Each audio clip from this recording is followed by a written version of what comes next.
Good morning. I woke up so early this morning. I was just laying there looking at the ceiling and decided, you know what, let me just go ahead and get up and get dressed and make this quick video regarding food prep.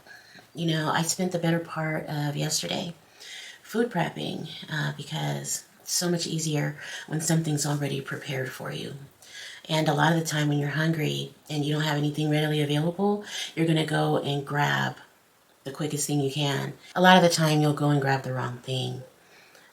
So I just wanted to be sure to always maintain this idea that I've had to stay under 1,000 calories per day.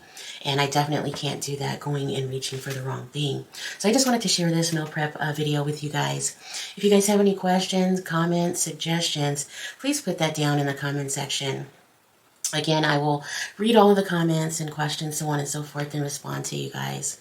If you guys have any ideas for meals, please share them with me. I want to hear any information that you guys have to share in order to make this journey a little bit easier. So I'm going to go ahead and get into this video. You guys take a look. You guys have a great day, and I'll talk to you later. Bye.